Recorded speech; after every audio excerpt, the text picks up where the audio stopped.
All right. So we're finishing up the Stunning God part 1, part 2. And David is my absolute favorite. So I have favorites. So y'all have favorites in the Bible. So mine is Paul, because I think he's a DC, like me. And then John's the one Jesus loved. Whatever. And then I love Peter, because he was a DI and just made huge mistakes but took huge risks. And then David, for sure. And I think what intrigues me about David, which we'll see in our study, and I apologize for the printing quality, is You didn't say what you think David's personality type is. You know, I actually wonder if he was an S. Yeah. Just because, you know, family was really important, but he also, like, he wouldn't discipline his son that raped his half sister. Like, he wasn't, he just would not carry out necessary punishment. Yeah. And then because he was also guilty of those types of things? Maybe, but the Lord cleansed him according to Psalm 51, and he knew it, you know, because he wrote Psalm 51. So I do think that may have played a part, but you'll notice he definitely, he was a worshiper, so definitely felt, I think. And then, but what's neat is, like, as he aged, and when he was preparing Solomon, and what's also, you know, he's an enigma because he was also a warrior. Right. And I don't know, like, do you have to be a D to be a warrior? Probably not, but I think it would come naturally for a D versus maybe an S. But he, it was out of his worship. So, like, you know, when he was out in the field, he worshiped God all the time. Mm-hmm. And so there was a protective nature in him where if the bear came or the lion came, I mean, he killed him by hand. You know, so I think maybe his motivation was more protection of the flock versus let's do this, you know, that a D probably would be like, what? You know, and then end up in battle.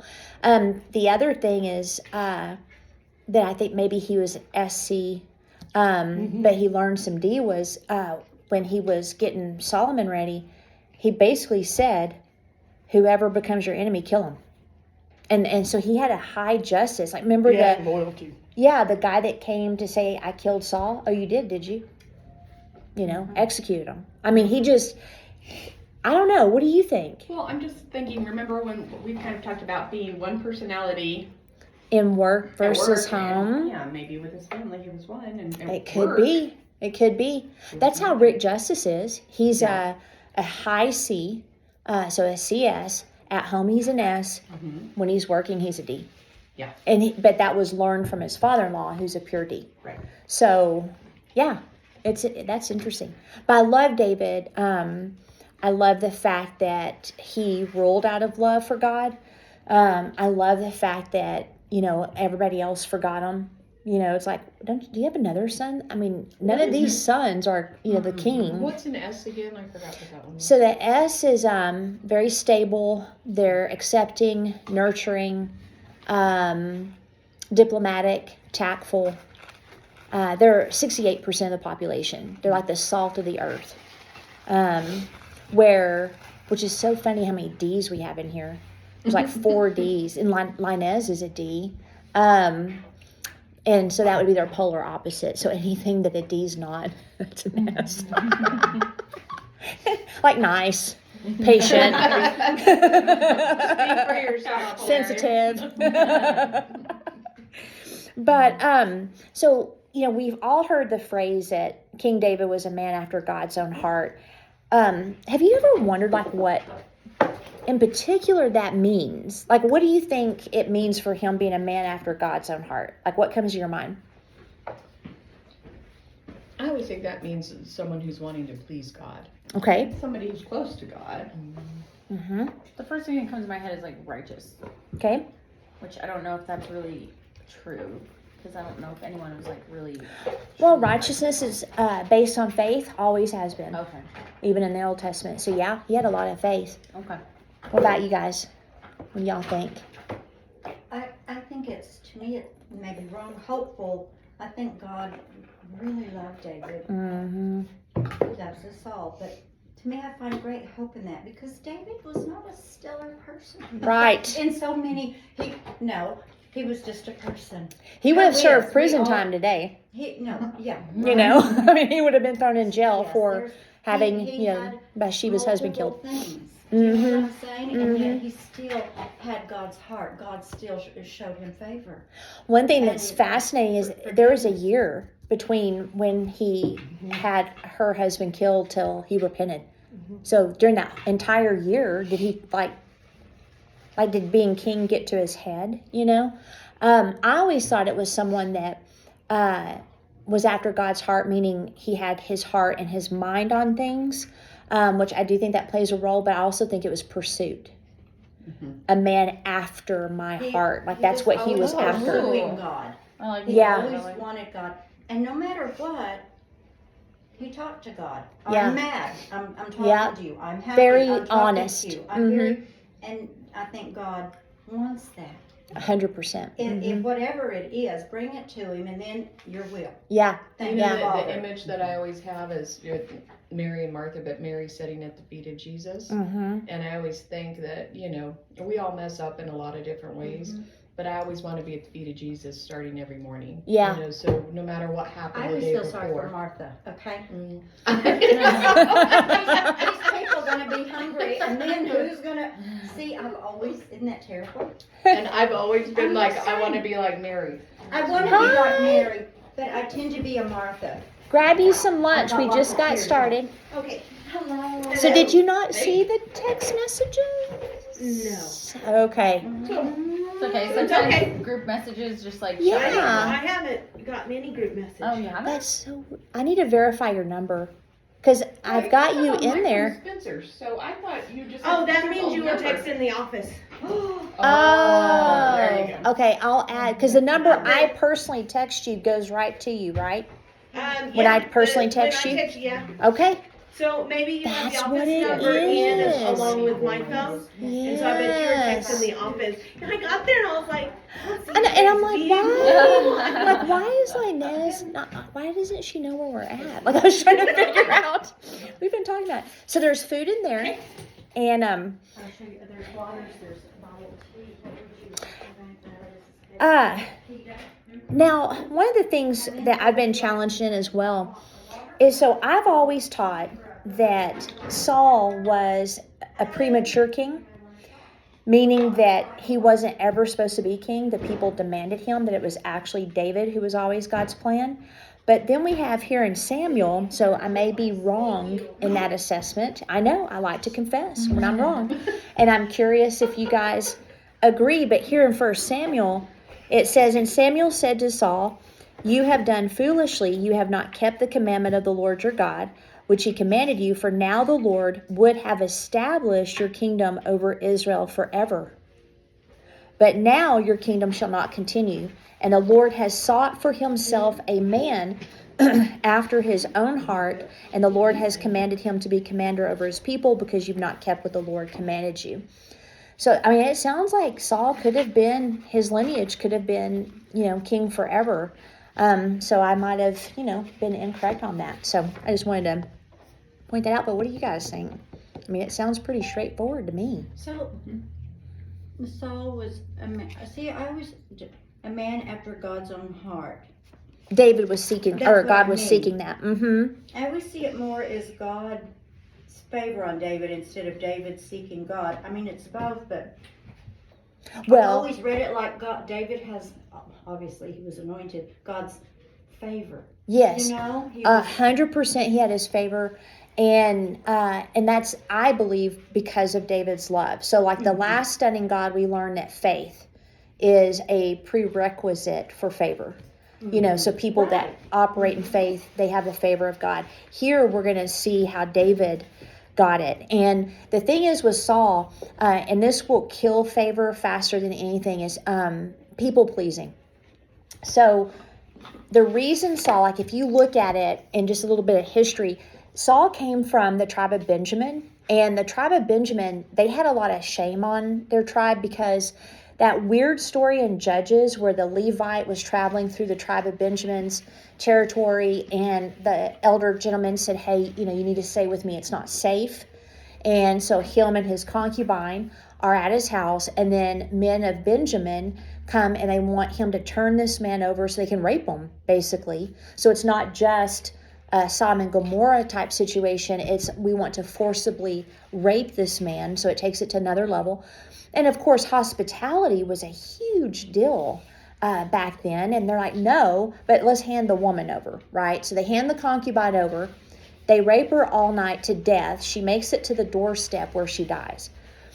So the Levite cuts her body into pieces and distributes them throughout the tribes and demands that Benjamin turn over the men. And Benjamin refused. So they go to war, and Benjamin was a warrior. And that was a prophetic word in Genesis 49, that they were warriors. They're going to be really hard to beat. And sure enough, they couldn't beat them until they put Judah up front, which means praise. So they had to send praise out first, and then they were able to take care of Benjamin. They killed so many of them that, if I'm not mistaken, they were reduced to 6,000 men. Wow. So then they decided to, it sounds like, forcibly kidnap some women to then marry the Benjamites. I mean, you don't need, rated R movies, just read the Bible. So they kidnap the women to procreate, get their numbers back up. Well, by the time Saul is around, their numbers still are not what they would have been, right? So that would hang over those people. Well, and that's why Saul said, why would you pick me? I'm the least of the tribes. And it sounds very humble, but it's not. What would have been humble would have been for him to say, okay, I accept this assignment. You see me this way, I'll see me this way. That's humility. And he didn't. And so you see over time that he was very concerned with the people. Very concerned. That's why he would give crazy things like, no one can eat, all day after fighting. If you eat, I'm going to execute you. He was trying to use either fear or manipulation to keep the people loyal. And then we know, of course, Samuel, you always have tests, typically through people. So Samuel was supposed to meet him to have a sacrifice, and he waits. And then Saul's like, well, I'll just do it. And so he stepped out of his authority. He took over what was not his because he feared the people were going to leave. And so he had a huge fear of man. Also, he was greedy in that whenever, and this may help you guys understand why it appears God believes in genocide. Whenever he was told to go after the Amalekites, Samuel's like, kill them all. Like, you need women, children, their animals, kill all of them. Mm-hmm. Well, the only time that directive was given is if there were giants. David killed Goliath, who was a giant. So giants were considered a perversion of the DNA of what humans were. And so that's why Edom, God told the Israelites, don't mess with Edom. And it says in the Bible because they were killing giants. Well, because Saul did not kill the Amalekite king, he was disobedient, but also they came to haunt them later and cause them a lot of problems. So Saul just repeatedly, he's like, well, I saved the best for God. No, you actually disobeyed God. So that's where that idea of I'd rather have obedience than sacrifice comes from. And a lot of, I think Christians can live that way without realizing it. It's like, instead of living out of fear, pray and obey. And don't try to bribe God with your gifts. Just do what he says. And I think sometimes, we can get in that pattern if we're not careful. Mm-hmm. So the favor was removed from him. It goes over to David. And so David was actually plan B. And when you look at his history, again, they didn't even think to bring him into the house to be anointed by Samuel because it never crossed their mind that he was king. So what that tells me is he was not, in their eyes, a leader. So that's another reason I kind of think he was an S, because a lot of people, they'll overlook S's as leaders, but they're one of the best SC-CS combinations. Even S's overlook themselves as leaders. Mm-hmm. And so, he had some wounding. He had some things he needed to work through. He didn't kind of, slept around with Bathsheba. But he did repent. But I want to read Psalm 89. and just kind of give you some ideas of this relationship that they both had, him and God. And then we're going to get into the Passion, because there's some translations there that are amazing. So Psalm 89, 19. Then you spoke in a vision to your Holy One and said, I have given help to the one who is mighty, and I have exalted one chosen from the people. I have found my servant David, with my holy oil I have anointed him, with whom my hand shall be established. Also my arm shall strengthen him. The enemy shall not outwit him, nor the son of wickedness afflict him. I will beat down his foes before his face, and plague those who hate him. But my faithfulness and my mercy shall be with him, and in my name his horn shall be exalted. Also I will set his hand over the sea, and his right hand over the rivers. He shall cry to me, You are my Father, my God, and the rock of my salvation. Also I will make him my firstborn, the highest of the kings of the earth. My mercy I will keep for him forever, and my covenant shall stand firm with him. His seed also will I make to endure forever, and his throne as the days of heaven. Now this is astounding, okay? So in spite of David's moral failures, he basically impressed God so much that the rule that David established, the throne he established, is the one that Christ sits on to this day. And then if you look at in Acts 15, so we've got the issue where non-Jews were coming into the kingdom. And so it's like, okay, what do we do with these people? We've got the law. Do we make them follow the law? Do we make them not follow the law? And so Peter gave his testimony that while I was still talking to Cornelius, the Holy Spirit came. So he's not a Jew. And then you've got Paul that's saying, no, we should not subject the Gentiles to the law. That's not what we should do.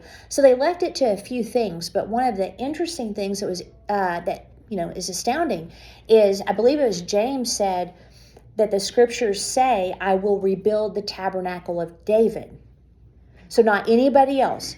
So not only do we have the throne established forever that David set up, that the Messiah sits on, but we also have a tabernacle. So out of Moses' tabernacle, out of the temples, the one that God says he's rebuilding is a tabernacle of David. So he captured God's heart in a way that's incredible. So he's got this covenant with God that none of the other kings had. And then you also see he would continuously preserve his line. What was fascinating is if one of the kings reminded him of David, his favor would pour out on him. So like Hezekiah reminded him of David. And so he's like, should okay. I pray that I remind God of David? Absolutely. That's what I was David like. I want to be David like. Mm-hmm. And so, I mean, it's incredible. It's really incredible. And then in verse 30, it says, Okay. If his sons forsake my law and do not walk in my judgments, if they break my statutes and do not keep my commandments, then I will punish their transgression with the rod and their iniquity with stripes. Sound familiar? Nevertheless, my loving kindness I will not utterly take from him, nor allow my faithfulness to fail. My covenant I will not break, nor alter the word that has gone out of my lips. Once I have sworn by my holiness, I will not lie to David. His seed shall endure forever, and his throne as his son before me. It shall be established forever like the moon, even like the faithful witness in the sky. So we're seed of Abraham, but we're also seed of David. They call the Messiah the son of David. Again, out of all that he could have picked, it was David. You're the son of David. That is astounding to me, that he just impressed on that much that God named his son after David. Now, here in 2 Kings 18:3-8, I want to show how this kept showing up, this David theme. It says, and he did, and I believe it's referring to Hezekiah, he did what was right in the sight of the Lord according to all that his father David had done. He removed the high places and broke the sacred pillars, cut down the wooden image and broke in pieces the bronze serpent that Moses had made. For until those days, the children of Israel burned incense to it and called it Nehushtan, whatever. He trusted him, trusted in the Lord God of Israel, so that after him was none like him among all the kings of Judah, nor were there before him. And he held fast to the Lord. He did not depart from following him, but kept his commandments, which the Lord had commanded Moses. And the Lord was with him. He prospered wherever he went, and he rebelled against the king of Assyria and did not serve him. He subdued the Philistines as far as Gaza and its territory, from watchtower to fortified sea. So again, we have this continued theme of David. Now, you can imagine when the Pharisees heard, them call him son of David, I'm sure just set them on edge, because they knew that was a messianic name, that they knew that's what was coming. This isn't in your notes, but in Genesis 49, let me find this for you, because it's an interesting passage let me just read the one about Benjamin real quick. So this is verse 27. Benjamin is a ravenous wolf. In the morning he shall devour the prey, and at night he shall divide the spoil. So you can see he was pretty vicious. But when it comes to Judah, okay, so Judah, of course, is a tribe of David, and it came into prominence with King David. But it says in verse 8, Judah, you are he whom your brothers shall praise. Your hand shall be on the neck of your enemies, and your father's children shall bow down before you. Judah is a lion's whelp. From the prey, my son, you have gone up. He bows down, he lies down as a lion, and as a lion, who shall rouse him? Now here's a very mysterious verse. The scepter shall not depart from Judah, nor a lawgiver from between his feet, until Shiloh comes, and to him shall be the obedience of the people. So we know that Jesus was of the tribe of Judah, and the word scepter is rule. So he's saying the kingly rule will not depart from the tribe of Judah, that lineage, until Shiloh comes. Shiloh means peace, but it also means he whose right it is. So that's saying that there will be a ruler from the tribe of Judah until the Messiah comes. Now, when the Lord came, there was, for the first time in the history of Israel, there was a non-Jew on the throne. Herod was actually part. He was part Jewish and part Edomite, which was Esau's descendants. And so for the first time ever, and that's why he wanted to kill all the male children, because he knew that he had no lineage or no right to the throne. So if a rightful heir showed up, then he could be deposed, right? So that's why they did that, why he killed all those children. So it's kind of an interesting situation, but again, we've got David, we've got Judah, we've got the whole messianic thing. Now, here's the secrets. This is what caught God's attention. So this is out of the Passion Translation. I highly recommend, if you do not have a Passion Translation, please get it, because it just shows you his heart in a way that is incredible. But in verses 5 through 9, it says, and this is David, What are you reading from? Psalm 16. Okay. And that passage in Genesis was 49, verses 8 through 10. Thank you. I mean, listen to this. Speaking of Judah, binding his donkey to the vine and his donkey's colt the choice vine, he washed his garments in wine and his grapes in the blood of, or his clothes in the blood of grapes. I mean, this is clearly prophetic of the Messiah and him taking the punishment. And then when you look in 89, where it says, I will punish their transgression with the rod, their iniquity with stripes, Jesus, as the son of David, took the punishment that we deserved. Isn't that, I mean, it's just, you can almost read this and it's actually a picture of Christ as well. But this psalm is one of my favorites, Psalm 16. It's a regular I go to. And it says, Lord, I have chosen you alone as my inheritance. You are my prize, my pleasure, and my portion. I leave my destiny and its timing in your hands. Your pleasant path leads me to pleasant places. I'm overwhelmed by the privileges that come with following you, for you have given me the best. The way you counsel and correct me makes me praise you more. For your whispers in the night give me wisdom, showing me what to do next. Because you are close to me and always available, my confidence will never be shaken, for I experience your wraparound presence every moment. My heart and soul explode with joy, full of glory. Even my body will rest confident and secure. The phrase, this shouldn't have been part of the verse, but where he says, I have set you, listen to this. This is crazy. it literally means that David made his heart and mind to be identical to God's. How? That was his pursuit. Intimacy. Yeah. It had to be. He didn't just assume. He didn't finish God's sentences. If God said something, he asked him questions. You know what I mean? Like, he was very dependent on him. Like, you would think as a trained warrior, which he was bad to the bone, right? So you would think as a trained warrior, he could just go out and fight. But he didn't do that. He would ask him, how do you want to conduct this battle? Well, when you hear the mulberry trees, a breeze, that's when you can go. I mean, he never, it seemed, to do things more than once. He was always inquiring of the Lord. And so I think that's part of it. He demonstrated his dependency on him by always consulting him. And like Debbie was saying, if he was sad, he told him. He told him. If he was angry, he told him. But he always came back to trust. So he might begin in his soul, but he ended in his spirit. And so intimacy, to me, is second to faith for favor. After my divorce, my son had a dream for me, and then he wrote down some of the things he thought it meant. And one of the things that meant more to me than anything else in that, dream was where others would have ran because of their pain, you drew near to God, and he likes it.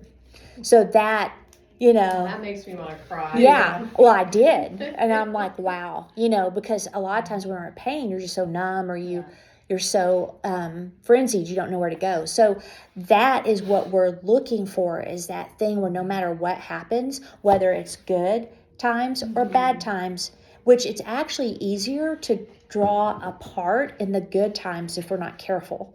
It's very easy to get close when it's going Very bad. true. It's like whenever God started showing me kingdom laws on wealth, I still practice this. I will ask him to provide me things I don't need him to provide, just because I want to maintain that dependence on him. But also I'll tell him, I need you. Like, all this is great, but it's you. Like, I would rather have nothing and have you than have everything and not. So that's that. And it's good to know they're not words, right? When you actually feel it. So I think intimacy is second to faith. That's the one thing that blesses him. And if you think about it, when we're dead, what else is there?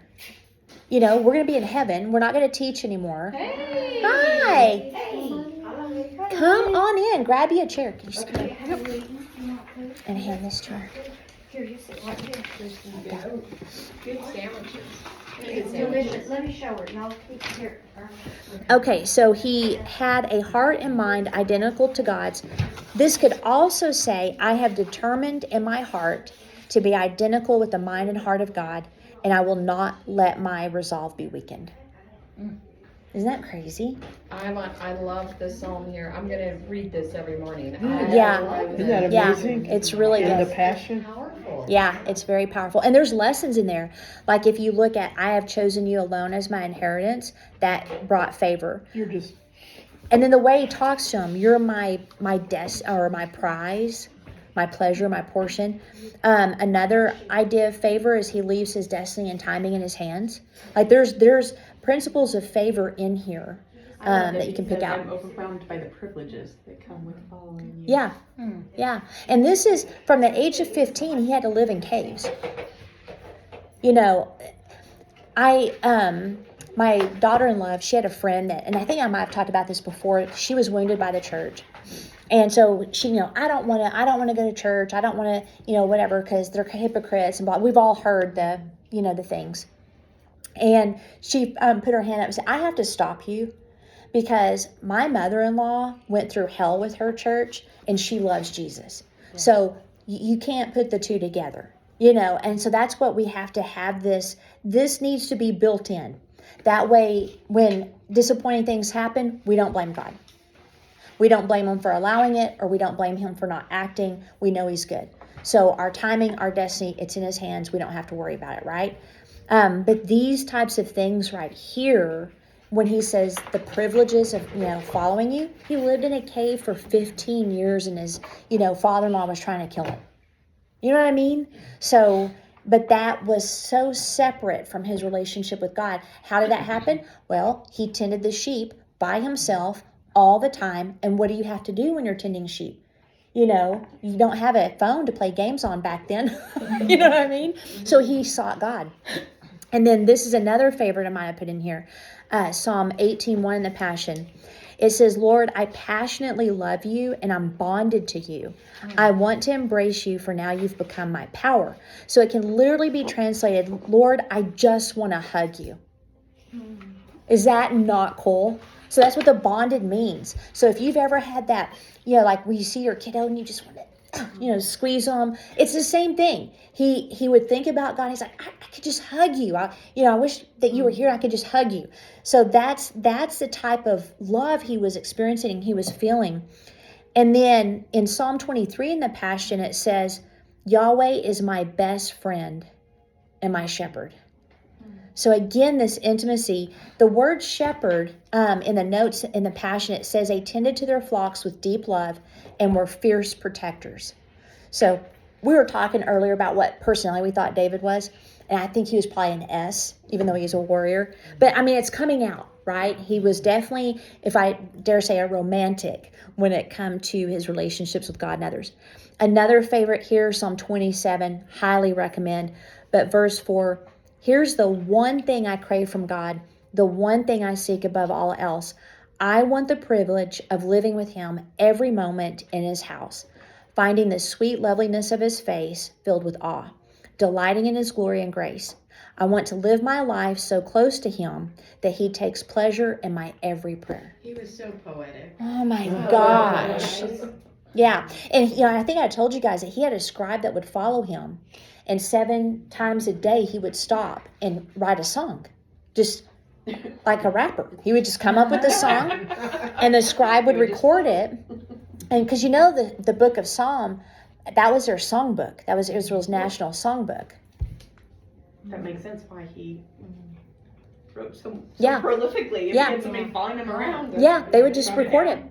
And then he would tell them, you know, set this to the guitars or set this, you know, and then the selahs. If you've ever heard those songs where they build to the crescendo and pause, and then you get the chills because you know what's coming, and bam, they start up again. That's what that was.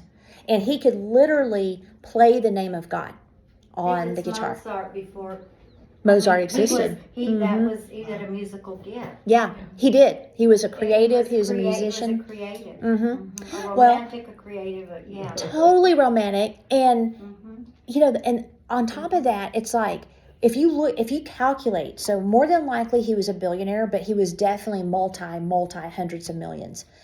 He gave, I've got the number written down somewhere, to build the temple. It's astronomical. It's more than a lot of small countries' GDP, right? GDP, Gross domestic product, GDP. Yeah, So their money. he put his money where his mouth is. Yeah. That's funny. That was a pun. But, you know, he did. And then, you know, like and I think I talked about this before, this passion, this desire, he was not someone that just desired and then sat back. He put it to action. So he built David's tabernacle. And that was incredible because the tabernacle was they call it the city of David, which is Zion. So it's the center of worship, right? You had 24/7 access to the Ark of God. No sacrifices were conducted there once the Ark was put in place. Okay?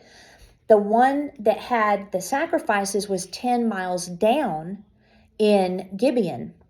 And that's where Moses' tabernacle was located. So what that tells us is worship trumps legalism.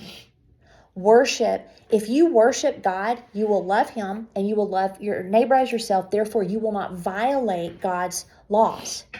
And so you have to go down, returning to performance-based Christianity and legalistic ideas of God. He's going to punish me because I made this mistake the other day. Everybody can live in Jerusalem, but not everybody lived in Zion. And what I also find interesting is, like when he says, I just want to look at your face. For the Hebrew, that was to feel God's mood. Remember, we talked about that. So when Moses spoke with God face to face, he didn't literally see him because we can't see him in our fleshly bodies. It'll kill us. So what that means is he could tell God's mood by his tone of voice. And it's the same thing. So he could tell God's mood by his worship experiences. So basically, David kind of broke the law in how he set up David's tabernacle. So the only way he got away with that is faith. So he saw a future where you had direct access to God, and he pulled it into his present. And I personally think God was a little bit sad leaving David's tabernacle. I don't know. I could be wrong. But now he's in this building by himself and doesn't get to see everybody. Okay, so you can feel David's love, his bond. You are back there. It's like, hello. You could feel his desire for God. Like I said, he stopped and praised him 7 times a day. I didn't know I had that in that. He was tenderhearted. He was intent on thinking and feeling like God. We know he was teachable because when the prophet Nathan confronted him, then he repented. Not perfect, had an affair, murdered her husband, collected wives. He was honestly a terrible father when it came to some things until Solomon. But his heart was pursuing God's, and this impressed God tremendously. David was thirsty after something that was before his time, unlimited access to God and his presence, and so by faith he did it. Then in Isaiah 16:5, it says, in mercy the throne will be established, and one will sit on it in truth, in the tabernacle of David, judging and seeking justice and hastening righteousness. So that's referring to Jesus. Again, that's where he's seated now. So obviously faith, but again, I would say the idea of intimacy. And, it's like, well, okay, how are you intimate with God? Well, I think we could take the examples of what we've talked about, right? I think all of you could probably say that as you go about your day, you're thinking about him.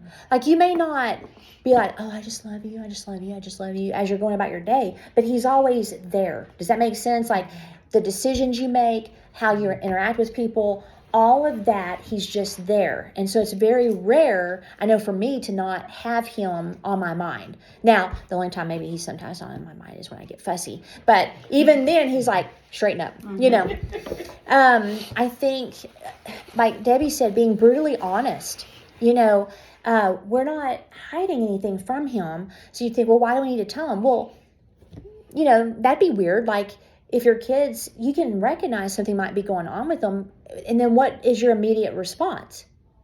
Tell me what's happening, right? Yeah. Because we're relational. The reason rejection is so painful for us is because, and this is crazy, when you're not working, do you know where your brain defaults to? Relationships. Mm-hmm.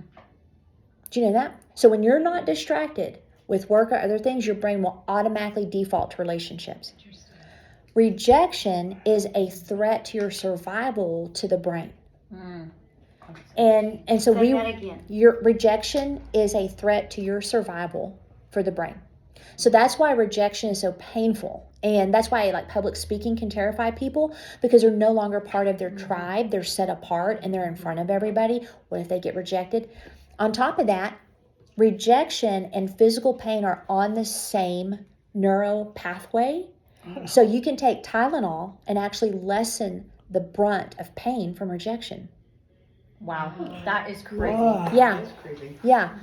And so when we think about David, he was very in tune with his need for that relational exchange. And he was savagely honest, I guess you could say. Like if he was disappointed in God, he would tell him. But then he would recognize, but God's good. So, it has nothing to do with him. But he would just talk out the things that he had. And God, he's got big shoulders. He doesn't mind us sharing like that. He was afraid of God, but in some ways he wasn't. Yes. Does that make sense? He had a fear of God, but it's like I would never think that, or I'd never say that out loud, even, somewhere in the back of your mind. It's like, this isn't fair, He's just out there with it. He would. I don't like it. And then the next, praise God, God Yep. is good. Yeah. It's like this, I don't know. And his Psalms are almost like he's working through issues. That's it. Like It's he's just, talking about it, yeah. like how long am I going to be stuck in this cave? When is this going to end? We've all had those questions, but he knew God too well to stop there.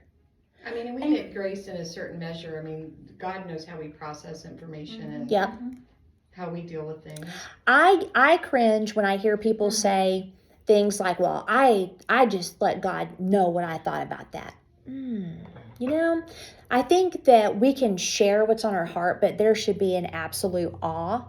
So it's a weird deal. Like Reverence and respect. Yeah. Exodus 20:20, when, God manifests on the mountain, which they found, by the way, it's burned to this day. They found the border where the animals couldn't step past it when he descended on Mount Sinai. So it's actually in Saudi Arabia. And they found the crevice where Moses was hidden as his goodness walked by. But, the people are like, you know what? We'll just let you talk to him, and then you tell us what he said, right? And Moses is like, oh, no. No, he's testing you. Yeah, or first he says, don't fear. He's testing you to see if you fear him. So proper fear of God, and this is important, is always characterized by drawing near. So you have an awe, but you also know you're struggling. So you talk to him about things, but there's never this attitude of, me and God, we had a talk. He's God. So I'm not sure Well, that you might type have of had a talk, thing. but he probably was the one that. Right. Yeah. A improper fear You silly of God child. Well, it's causes you to withdraw. like pride and yeah. Or anger. Yeah. I mean, I've had people where they, I was so angry, I was yelling at him. I'm like, man, I'm just glad you weren't like wiped out. I mean, Right. he's very patient. I'll tell you guys something. My dad, and y'all know the situation with my dad, where he has no speech left. He's been in a bed for 4 years. He's completely dependent on other people. But he was so angry and bitter when my mom died that at one point, and he was going to church, but at one point someone said, you're so angry. What are you going to do when you get to heaven and you see God? And he said, I'll probably punch him. And that was his That's some level. deep anger. It's very, very deep, because he lived He his was whole, so hurt. well, he lived his whole Deep. life doing everything right.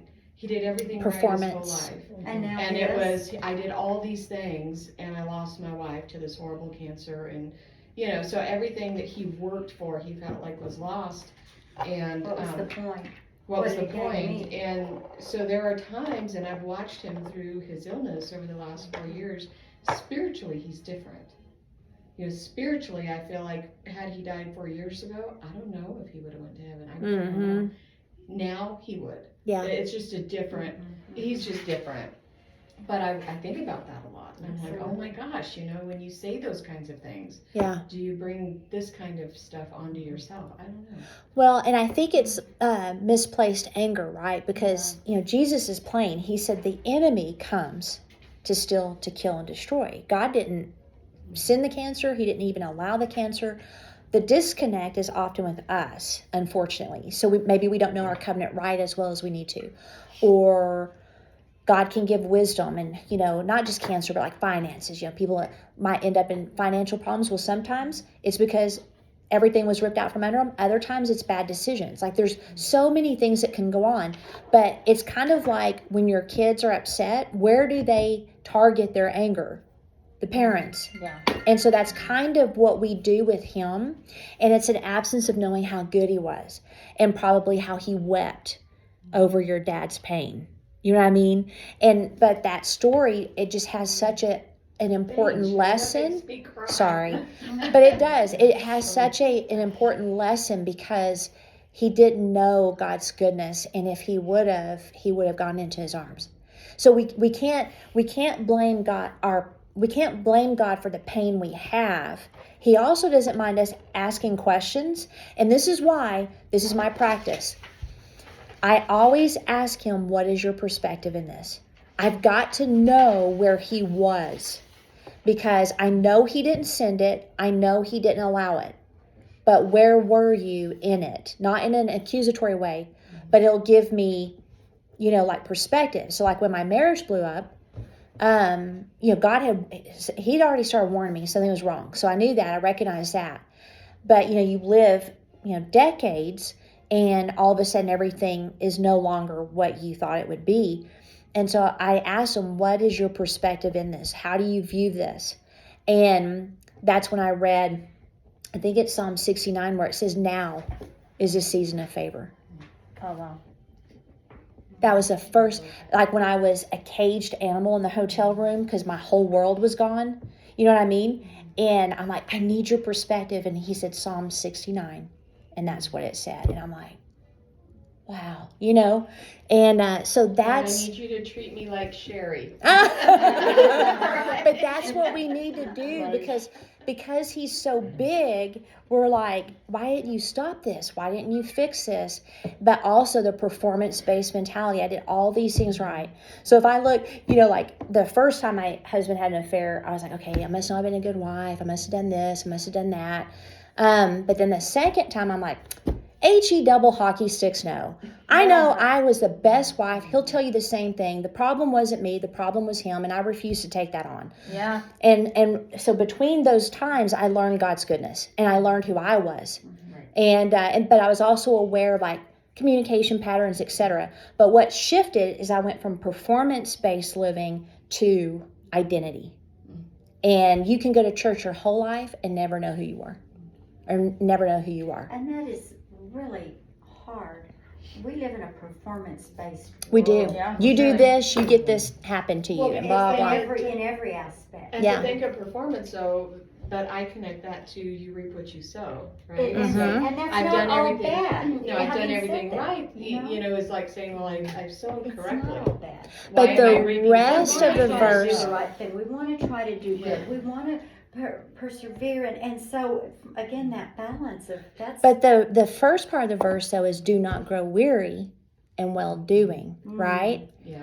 And Sometimes you're just flat out I need to tired. give all of you guys. Yeah. Can you Yeah. write down to get all of them a copy of that tragedy book by Sherri? Charles Because we Capps? did anything bad. So how do you Things interpret go that? because Like there's in the evil in end, the you'll world. reap what you sow. And Like not necessarily. If we're following what God Well, wants, that the was a devil's gonna mocking fight of God. So if you look at You know what that I mean? context, it. Sometimes the devil they were mocking God. Oh. And so that's tied to mocking. So mocking and scoffing, you'll reap what you sow. Your dad, like that was actually out of context, because that's not what it's referring to. Oh. Yeah. And the only thing that pleases him and that he rewards is faith and knowing that he exists. So one of my grandmas, when she went through AA years ago, and she wasn't a churchgoer, and so she was trying to understand how you have this personal relationship with Jesus. And someone said, so here's what I want you to do. When you go about your day, pretend that he's there with you. Like, talk to him like he's there. And she's like, it took some getting used to. She said, but that first day I got in the car to go to the store, and she stopped and she said, you better put your belt on. That's awesome. She started pretending that, he was right there with her, and it Yeah. helped her understand how you have built that That is so personal good. relationship. I mean, that's really good. Yeah. To really. I had to transition that way because I was so used to telling Mike everything, because I'd have my Jesus time, but I had a person, right? So I was so used to telling him everything. So it took me a while to transition, and then one day I found myself just telling God about my day, and, I got to do this, I did this, and this person. I'm like, oh, I'm doing it. This is, and sometimes I still forget, but I'm getting better at remembering that. I pray in the car all the time. So if you see me down and I'm like talking to myself, I'm really talking to God. Me too. Well, I get in and I just start talking practicing a to him. conversation too. I do Yeah. that a lot. Yeah. I'm about to have a conversation. I just start talking.